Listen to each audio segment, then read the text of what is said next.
памяти и славы более 500 человек собрались, чтобы поддержать российских военнослужащих и жителей Луганской и Донецкой народных республик. За 8 лет народ Луганска и Донбасса систематически подвергался обстрелам. В результате военных действий там погибло более 30 тысяч мирных жителей, среди которых женщины, старики и малолетние дети. 7 апреля 2014 года представителями ДНР было принято, пожалуй, самое важное в судьбе народов решение – объявить о суверенитете. В этот день был подписан акт о провозглашении государственной самостоятельности. 11 мая больше 80% жителей проголосовали за свободу. В феврале этого года Россия признала независимость ДНР и ЛНР и объявила о проведении специальной военной операции по защите мирного населения. Мы рады, что президент Российской Федерации, отвечая на просьбу депутатов Государственной Думы, глав субъектов и жителей России, принял решение и подписал указ о признании Донецкой Народной Республики и о признании Луганской Народной Республики. Мы не могли безучастно наблюдать за тем, что происходит на территории этих республик, где проживают наши сограждане, продолжает гибнуть мирное население. Сегодня мы с гордостью можем отметить, что наши земляки, служащие в вооруженных силах Российской Федерации, проходящие службу в рядах войск Национальной гвардии Российской Федерации, Министерства обороны и МЧС, успешно справляются с поставленным командованием задачей, с честью исполняя свой воинский долг. Кроме того, в специальной военной операции принимает участие наш малый ракетный корабль под названием «Ингушетия» в составе Черноморского флота России. Хочу особо отметить, спецоперация проходит не ради присоединения территории, а за свободу и мир и процветание жителей Донецкой Народной Республики. Право граждан ДНР и ЛНР стать самостоятельными, а главное свободными, уважают в нашей стране. Собравшиеся уверены, никто не должен оставаться в стороне и не высказать свое недовольство тем, что от нацизма сегодня гибнет мирное население. Важно поддержать и наших военнослужащих, которые мужественно выполняют поставленные президентом задачи. Россияне объединяются вокруг Путина не впервые. Это произошло в начале 2000-х. Это было в 2014-м, когда была Крымская весна. И сегодня мы также поддерживаем нашего президента и все правильно принятые им и вовремя принятые решения для того, чтобы поддержать Донецкую и Луганскую народные республики. Общероссийский народный фронт, как и все жители Российской Федерации, оказывают содействие в поддержке луганцам и Донецкой области. Значит, мы организовали сбор гуманитарной помощи на территории нашего исполкома. Активисты Общероссийского народного фронта, как и многие остальные люди, призывают к тому, чтобы все поддерживали тех людей, которые оказались в такой сложной ситуации. Мы вынуждены это делать, это наш народ. Мы были все одной страной, мы выходили из одного государства. И не поддержать людей – это нечеловечно.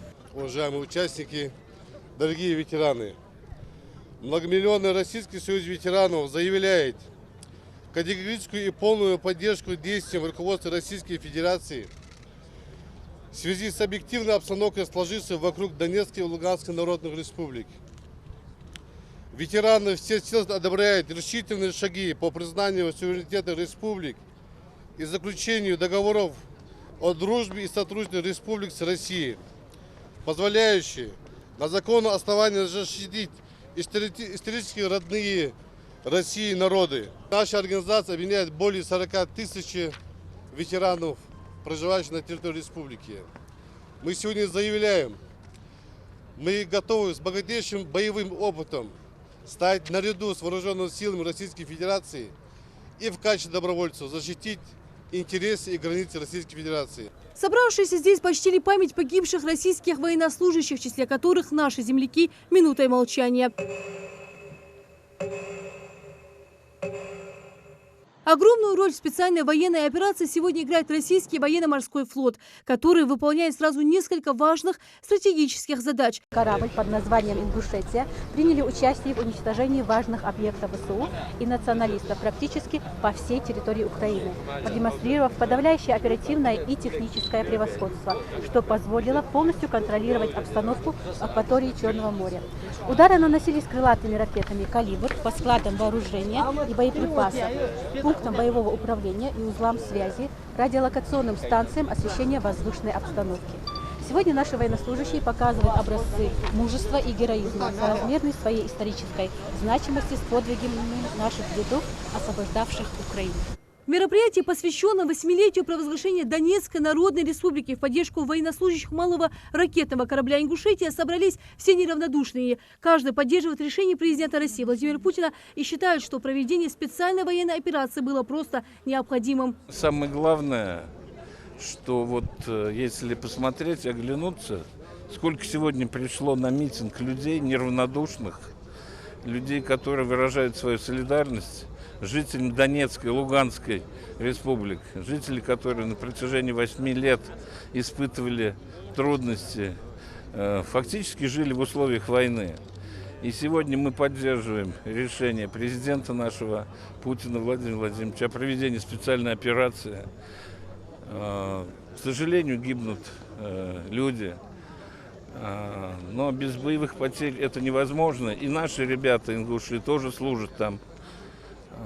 Поэтому честь им и слава погибшим, вечная память. Президент Российской Федерации проявил огромное терпение, пытался политическим путем решить этот вопрос. К сожалению, мы сегодня вынуждены военным методом вычищать Украину от того дестабилизирующего элемента, который мешает жить и Украине, и России совместно строить свое будущее.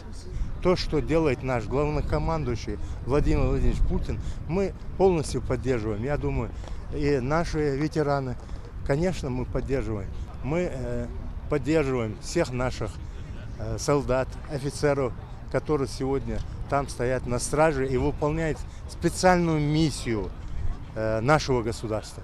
Ну а патриотические мероприятия, акции, встречи в поддержку жителей ДНР и ЛНР, а также военнослужащих, участвующих в специальной операции на Украине в Ингушетии, пройдут и дальше. Рина Цичоева, Акрамат Дасхоев, Новости 24.